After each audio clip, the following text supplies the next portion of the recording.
ધીરુભાઈ હારું નીકળ્યું છે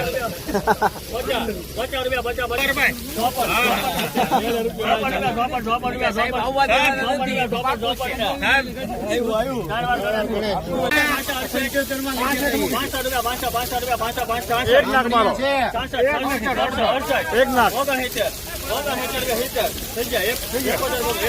50 રૂપિયા લઈ જાય છે